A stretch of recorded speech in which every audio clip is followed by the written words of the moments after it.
어버이줄이 되어지면 늘 반복되어지는 그런 설교를 할 수밖에 없습니다. 자, 설교 준비를 하다가 보니까 어떻게 설교를 또 해야 될까, 때로는 염려가 되고, 또 어떤 설교를 해야 우리 성도님들이 또 함께 은혜를 나눌까 그런 생각을 합니다. 특별히 어버이줄에 관한 그런 성경의 말씀은 제한적이에요. 특별히 에베소서 6장 1절에서 3절에 기록되어져 있는 말씀을 주로 저도 설교를 했어요. 그래서 제 성경책에 기록되어져 있는 설교의 횟수를 늘 이렇게 설교 준비하다 찾아보면 많이 한 것은 10번, 15번 한 것도 있고요. 때로는 전혀 하지 않은 그러한 성경 구절도 있기도 합니다. 그런데 특별히 어버이줄이 되어지면 늘 해야 하고 반복해야 될 말씀이 있습니다. 그 말씀은 다름 아닙니다. 부모를 공경하라는 말씀. 그런데 오늘 설교 제목을 좀 바꿨어요. 설교 제목이 뭘까요? 가장 귀한 선물이 과연 뭘까? 어버이날 지나셨죠? 어버이들이 선물을 많이 받으셨나요? 선물 못 받으신 분 혹시 계세요? 선물 못 받으신 분. 어떤 선물이 제일 좋습니까? 용돈이요. 뭐니 해도 뭐니해요? 또 다른 밥 대접 받은 거? 다 좋아요. 이 사람은요, 받으면 다 좋아요. 그래서 늘 주기보다 받기를 더 기뻐하고 즐거워할 때가 많이죠. 저도 예외는 아니에요. 주는 것보다 받는 것이 더 즐겁고 기쁠 때가 너무너무 많이 있습니다. 그런데 이 어버이날 혹은 어버이주일이 되어지면 제가 늘 질문을 합니다. 무엇을 받았습니까? 받은 선물 중에 무엇이 제일 좋습니까? 마음의 기쁨이 됩니까? 라고 하는 질문을 할 때에 대답을 안 하신 분도 계세요. 난 받은 거 없는데. 그런 생각을 혹시 가지고 계신지 모르겠어요. 그런데 오늘 하나님의 말씀을 보니까 우리들에게 분명히 이렇게 성경은 말씀해주고 있습니다. 4절을 함께 봉독해 보겠습니다. 시작. 만일 어떤 과부에게 자녀나 손자들이 있거든 그들로 먼저 자기 집에서 효를 행하여 부모에게 보답하기를 배우게 하라. 꼭 이렇게 말씀합니다. 부모에게 이제는 보답하기를 배우게 하라. 이렇게 말씀합니다. 이 배우게 하라는 것은 가르치라는 겁니다. 가르치라는 겁니다. 제가 지난 주일에도 설교하면서 이제는 그렇게 분명히 말씀합니다. 들으라 그리고 가르치라고 말씀했어요. 배우게 해야 합니다. 목사님, 때를 주면 철들면 그런 거 다 알아요. 맞아요? 철들면 다 아닌가요? 아닌가요? 저는 철들었어요. 왠지 아세요? 제 이름이 광철이기 때문에 저는 철이 있어요.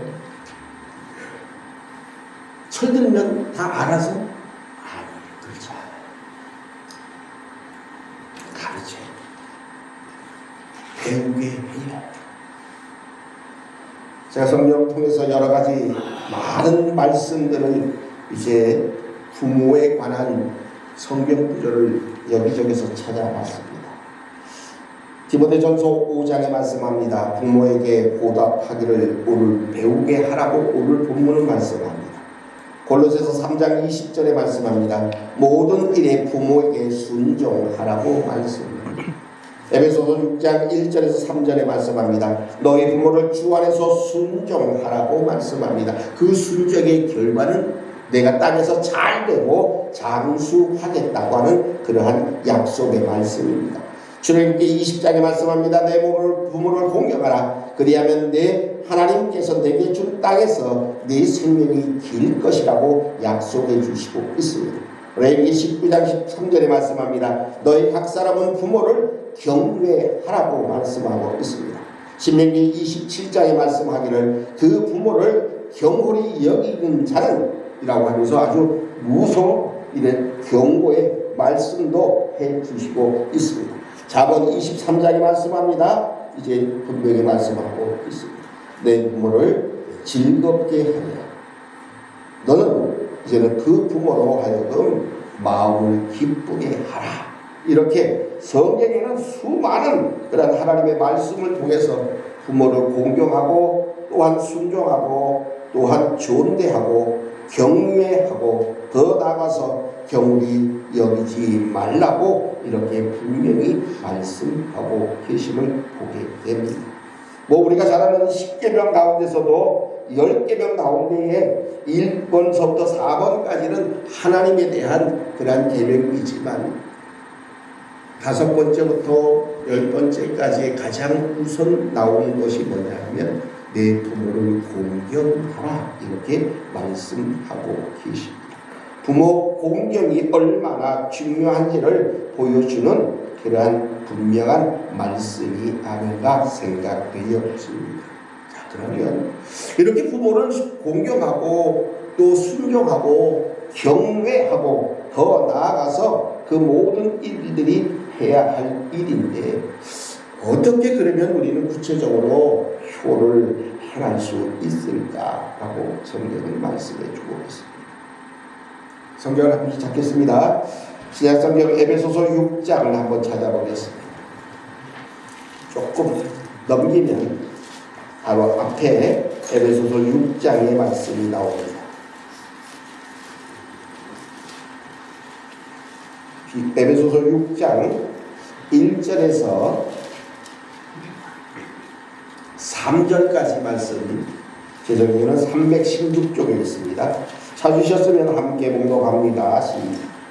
자녀들아, 주 안에서 너희 부모에게 순종하라. 이것이 옳으니라. 내 아버지와 어머니를 공경하라. 이것은 약속이 있는 첫 계명이니 이로써 내가 잘되고 땅에서 장수하리라. 하나님의 말씀은 분명히 부모를 순종하라. 이것이 옳은 일이라고 이렇게 말씀합니다. 그러면서 하신 그 말씀은 주 안에서라고 이렇게 말씀합니다. 무조건적인 순종이 아닌 주님의 사랑 안에서 이루어지는 순종을 말씀하고 있습니다. 바로 주님의 사랑 안에서 부모에게 순종하는 것이 근본적인 모습임을 분명히 말씀하고 있습니다. 이 계명을 잘 지키는 자가 성경은 땅에서 잘 되고 장수하리라고 이렇게 약속하십니다. 때로는 자녀들이 부모에게 하는 이 모든 공경, 이것은 반드시 해야 하는 일입니다. 해도 좋고 안 해도 좋다고 하는 선택의 문제가 아닙니다. 반드시 해야 합니다. 그래서 오늘 본문 속에는 배우게 하라고 이렇게 말씀하고 있습니다. 성경의 기록을 통해서 보면 예수님은 힘없는 자들에 대해서 많은 말씀을 해주고 있습니다. 또 그 대상 가운데에 오늘 본문에 기록되어 있는 이 과부라고 하는 이 단어입니다. 그 사람들을 경계하라는 겁니다. 특별히 참 과부라고 말씀하고 있는 이들도 있습니다. 아무런 도움을 받을 수 있는 자녀 손들조차도 없는 사람들을 이야기합니다. 정말로 남편도 없고 돌보아줄 어떤 사람도 없는 이들을 이야기합니다. 그런 사람들. 또한 과부라고 성경이 말하는 이 말씀 속에는 자녀는 있기는 하지만 때로는 사별하고 혹은 남편에 의해서 버려진 사람들을 말씀하기도 합니다. 다시 말하면 힘없는 사람들을 말씀하고 있습니다. 이런 이들에게 다시 한번 효를 하라고, 더 나아가서 배우게 하라고 말씀하고 있는 겁니다. 언젠가는 깨닫겠지 하는 막연한 생각으로 가르치지 않는다면 자녀들은 그 길을 잘 모른다는 사실입니다.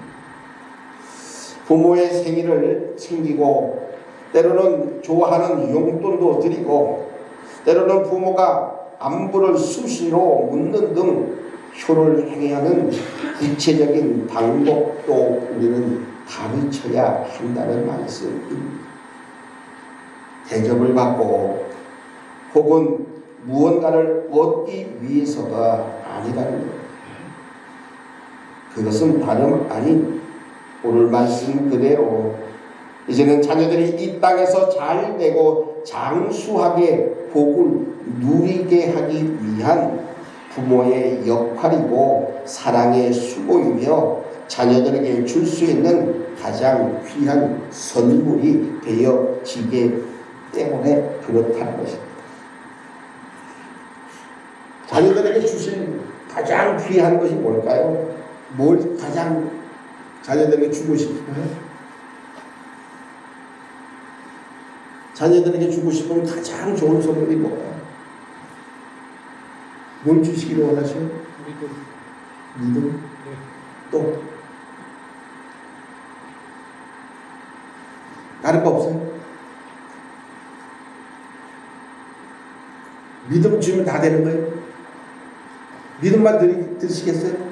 사랑도 줘야죠. 사랑도 줘요? 또요? 믿음 주고 사랑 주면 다 됐어요? 진짜다. 가장 중요하다고 생각하는 건 뭘까요? 오늘 말씀 그대로 땅에서 잘 되는 것, 그리고 또한 장수하는 것, 그리고 또한 모든 것이 잘 되어지는 형통한 것, 이것이 가장 어쩌면 귀한 선물일 수 있습니다.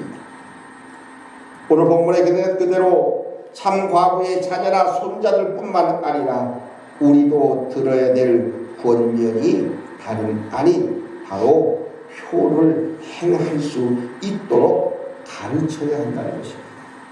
어떤 선물이 가장 귀중하고 가장 큰 선물일까? 그 선물은 곧 주 안에서 곧 믿음입니다. 우리의 자녀들이 잘 되기를 원하는 것이 부모의 심령인 것입니다. 내 자녀가 잘 되고 장수하고 모든 일에 형통케 되기를 바라지 않는 부모가 어디 있겠습니까? 생선을 달라 하는데 뱀을 줄 부모가 있습니다. 떡을 달라 그러는데 돌덩이를 줄 부모가 있습니까? 하물며 하나님께서 하나님의 자녀들이 구하는 것을 주시지 않겠느냐? 오히려 하나님의 말씀은 그렇게 반문하고 있다는 것입니다. 내가 받기 원하는 가장 귀한 선물이 과연 뭘까? 돈도, 명예도, 권력도 우리의 자녀들에게 가장 귀한 선물을 우리는 받아야 합니다. 믿음이요 곧 주 안에서 함께 하나님 앞에 예배하는 모습입니다. 오늘 성경이 말하는 이 보답이라고 하는 단어는 굉장히 큰 의미를 가지고 있습니다. 지집사님 엄마 아빠한테 선물했어요? 네, 한 걸로 내가 알고 있어요. 그런데 여기서 잘 기억해야 될 것이 있어요. 이 보답이라고 하는 이 말에는 되돌려주라는 거예요. 보답이라고 하는 것은 내가 받은 것 되돌려주는 게 보답이에요. 나만 받으면 되는 것이고 그것은 끝 아니에요. 보답이라고 하는 말은 부모로부터 받은 것을 다시 보상하는 것이에요. 받았으면 주어야 돼요. 그것을 자녀들에게 가르쳐야 합니다. 그런데 한 번 아니에요. 일회적인 게 아니에요. 계속 하는 거예요. 계속. 그것을 우리 부모님들이 자녀들에게 이제는 배우게 하라는 것입니다. 왜냐? 오늘 하나님의 말씀은 이것이 하나님 앞에서 받으실 만한 것이기 때문이라고 말씀합니다. 하나님이 원하시는 것이라는 말씀입니다. 그러므로 우리는 분명히 우리의 자녀들에게 이 보답하기를 온전히 배우게 해야 합니다. 가르쳐야 합니다. 내가 받기 원하는 것처럼 우리 자녀들이 세상에서 제일로 잘 되어지기를 원하는 것 마음으로 가장 귀한 선물을 내가 받기를 원하고 또한 받는 것을 끝나는 것이 아니라 보답하는 삶의 모습이 우리들의 자녀들에게 반드시 있어야 할 것입니다. 그래서 그것을 잘 가르쳐야 합니다. 내가 받기를 원하고 우리의 자녀손들이 받기를 원하는 가장 귀한 선물을 우리는 이제는 배울 수 있도록 더 나아가서 받을 수 있도록 우리는 온전히 가르쳐야 한다는 말씀입니다. 부모가 외롭지 않도록 또한 외로움을 느끼지 못하도록 하는 것이 바로 효도임을 우리는 잊지 말아야 합니다. 많은 그리스도인들이 하나님의 말씀을 듣고 그 말씀을 알기는 합니다. 그러나 그 말씀대로 행하지 못할 때가 너무너무 많이 있습니다. 저도 그렇게 또 해왔던 것을 이제는 다시 한번 기억하면서 저는 어머니 말을 하면 이렇게 울음이 생겨요. 썩 잘해주지 못해서. 제가 언제까지 그랬죠? 제가 어렸을 때에 제가 고집이 상당히 세거든요. 아니 남한테 때로는 지는 거 별로 좋아하지 않으면서 무언가를 하면 꼭 끝까지 해야 돼요. 요즘에는 뭐 우리 나라가 잘 살게 되어서 학교에 내는 무슨 기성회비 뭐 이런 거 별로 안 되잖아요. 저희 어렸을 때는 많이 냈잖아요. 학교에 기성회비인지 뭔인지를 꼭 내야 되는데 이거 내려고 그러면 언제까지 선생님이 내라 그러는데 우리 집이 형편이 그렇게 뭐 싹 잘 살아서 말만 하면 그냥 뭘 쑥쑥 주시면 좋겠는데 그게 잘 안 돼요. 그러면 이제 오늘까지 그걸 내야 되면 끝까지 그걸 받아가야 돼요. 제가 어제 그랬죠. 안 주시면 눈 빵 차가지고 저만큼 또 도망갔다가 저희 어머니 나왔다가 젊은 새끼 그러고 이제 또 들어가시면 또 눈 빵 차고 언제까지?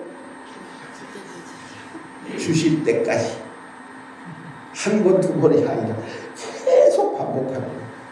그리고 이제 기성예배를 가지고 이제 신나게 또 학교를 꼭 가요. 왜 가냐? 왜 그렇게 하냐? 학교 가서 기성예배 제때 보내면 선생님한테 얻어 터지기도 하고 저 복도에 나가서 손 들고 서기도 하고 이렇게 그게 싫어가지고 어떻게 해서라도 받아가야 돼요. 근데 저희 누님은 그걸 못해요. 저희 형님은 그걸 못해요. 제 밑에 여동생하고 우리 남동생이 있었는데 다 그냥 가. 다음에 줄게 그러면 그냥 가는데 저는 그게 안 돼요. 그래서 주실 때까지 들어갔다가 나왔다가 도망갔다가 들어갔다가 그런 기억이 지금 70이 됐는데도 아직도 때가 되어지는 그 생각이 나요.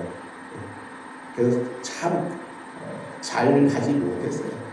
어렸을 때의 생각을 그렇게 보면 굉장히 고집세고 또 욕심 많고 어떻게 보면 하나 더 가지려고 애를 쓰기도 했고 그런 생각들이 너무너무 많이 납니다. 그런데 분명히 기억해야 되겠습니다. 그럼에도 불구하고 저희 어머니 아버지는 늘 퇴근 후에 무언가를 가지고 오시면 이렇게 형제들 다 모아놓고 이렇게 똑같이 분배를 해줘요. 세 개씩 주면 저는 이렇게 또 쳐다봐요. 어디 쳐다볼까요? 주시는 사탕이든지 과자든지 몇 개 남았는지를 계산을 해는 거예요. 그래서 저기 중에서는 나한테 돌아올 게 몇 개나 더 될까 자꾸 쳐다봐요. 저희 어머니는 그래서 저에게 꼭 더 주시오. 왜?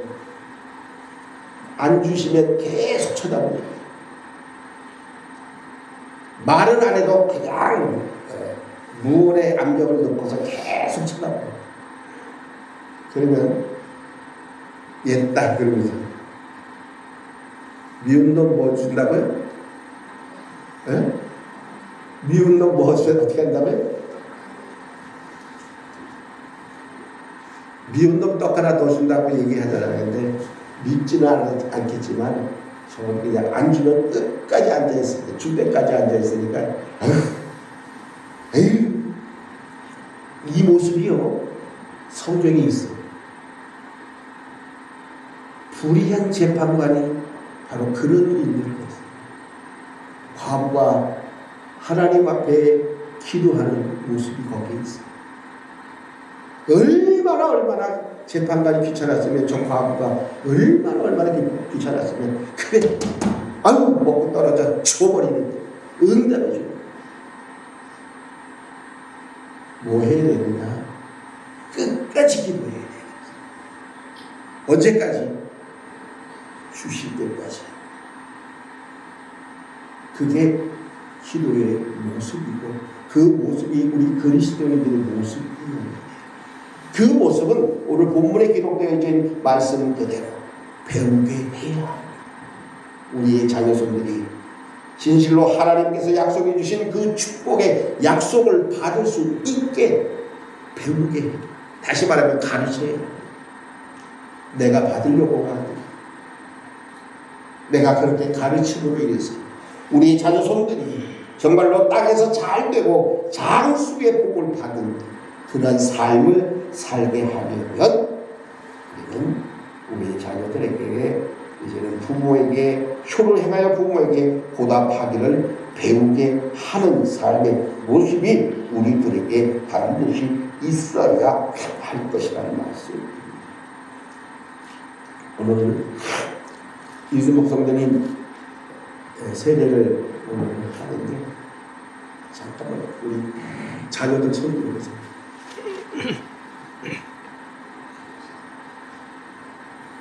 네, 손 들어보세요.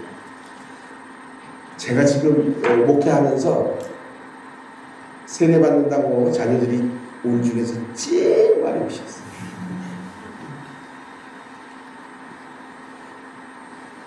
왜 그러냐? 이게 귀한 일이에요. 정말로 축하받을 만한 이 모습은 다시 말하면 오늘 성경 속에 기록되어져 있는 것처럼 효를 행하여 부모에게 보답하게 하기를 가르치는 것. 보고 배우는 겁니다. 우리 자녀손들은 보고 배우는 겁니다. 내가 어떤 삶을 살아야 하는지, 내가 어떻게 이제는 삶을 통해서 하나님께 영광을 돌려야 할 것인지, 우리는 가정의 삶의 모습 속에서 우리의 삶을 통해서 다시 한번 가르쳐야 합니다. 그리고 배워야 합니다. 그리고 또다시 가르치는 겁니다. 이제 하나님께서 우리들에게 가장 귀한 선물을 예비해 주셨습니다. 우리 자녀손들이 땅에서 잘 되고 장수의 복을 누리게 하려면 부모를 공경하는 것을 다시 한번 가르치고, 가르침 속에서 우리 자녀손들이 정말로 하나님이 약속해 주신 이 모든 축복을 허락받을 수 있도록 다시 한번 우리가 가르칠 수 있어야 합니다. 하나님이 우리 부모님을 통해서 하나님의 사랑을 알게 하셨고, 또한 그 사랑으로 우리를 기르셨던 부모님의 은혜를 기억하며 진실로 오늘 말씀에 기록되어 있는 그대로 효를 행하여 부모에게 보답하기를 배우게 함 속에서 우리 자녀손들이 하나님이 약속해 주신 놀라운 축복의 약속을 허락받는 복되고 아름다운 주님의 가정들 되시기를 간절히